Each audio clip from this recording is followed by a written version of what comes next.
वो उनकी शादी की सालगिरह का दिन था। पति पत्नी एक दूसरे से नाराज थे।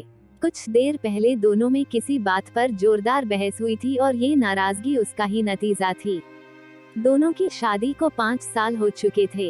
इन 5 सालों में उनका प्यार धुंधला पड़ने लगा था। प्यार की जगह शिकायतों ने ले ली थी। दोनों ये बात अच्छी तरह जानते थे और चाहते थे कि उनके रिश्ते में वो पहले वाली बात आ जाए।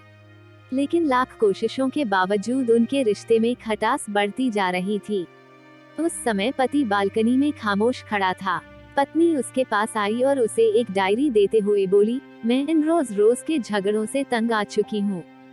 जरूर हम दोनों में कुछ खामियां हैं जिन्हें हमें दूर करना होगा, तभी हमारा रिश्ता बच पाएगा। मैं चाहती हूँ कि अगले 1 साल में तुम्हें मुझमें जो भी कमियां दिखाई पड़े वो तुम इस डायरी में लिख देना।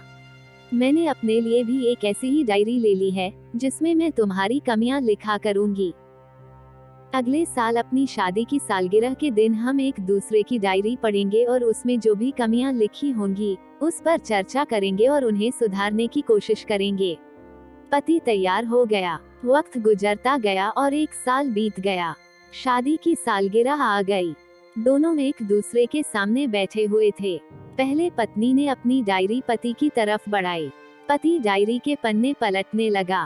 पहला पन्ना, तुमने पिछले साल मेरे बर्थडे पर मुझे कोई तोहफा नहीं दिया। मुझे बहुत बुरा लगा। तुम्हें तोहफा देना चाहिए था। दूसरा पन्ना, जब मेरे मम्मी डैडी हमारे घर आए थे तब हमने मूवी देखने का प्लान बनाया था, लेकिन तुम उस दिन ऑफिस से देर से लौटे। मम्मी डैडी के सामने मुझे नीचा देखना पड़ा। तुम्हें वादा निभाना सीखना होगा।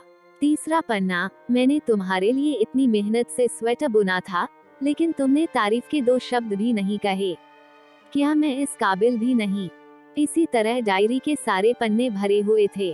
पति ने जब डायरी पढ़ ली तब पत्नी बोली, मुझे लगता है कि अब से तुम ये गलतियां नहीं करोगे। पति ने हाँ में सिर हिलाया।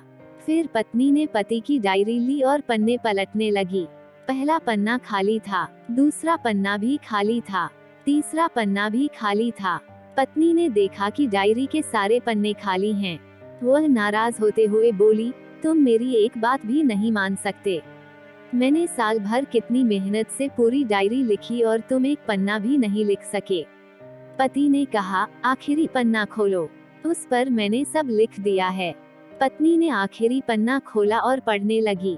उसमें लिखा था, डियर, चाहे तुमसे जितनी शिकायतें करूं, तुमसे जितनी बहस करूं, सच ये है कि मैं तुम्हारा दिल से आभारी हूँ, क्योंकि इतने सालों में तुमने मुझे और मेरे परिवार को बहुत प्यार दिया है। इसलिए इस डायरी में लिखने के लिए मेरे पास कुछ नहीं है। ऐसा नहीं है कि तुम में कोई कमियां नहीं, लेकिन तुम्हारे प्यार, समर्पण और त्याग के सामने वो सारी कमियां बौनी हैं। हजारों कमियां हैं मुझ में, इसके बावजूद तुम मेरी परछाई बनकर हरदम मेरे साथ रहती हो। भला अपनी परछाई की भी कोई कमी निकालता है। तुम जो हो, जैसी हो, मैं तुम्हें बहुत प्यार करता हूँ और इसी तरह तुमसे लड़ते झगड़ते और प्यार करते अपनी सारी जिंदगी गुजार देना चाहता हूँ। उम्मीद है तुम मुझे और मेरे परिवार को यूं ही प्यार करती रहोगी। ये पढ़कर पत्नी की आंखों में आंसू उमड़ आए। उसने उसी समय अपनी डायरी पति के हाथ छीन ली और उसे जला दी। साथ में वो सारी शिकायतें भी, जो इतने सालों से उसके मन में दबी हुई थी। पति पत्नी दोनों ने फैसला किया कि वे जैसे हैं वैसे ही एक दूसरे को स्वीकार करेंगे, अच्छाइयों के साथ, कमियों के साथ और ढेर सारे प्यार के साथ।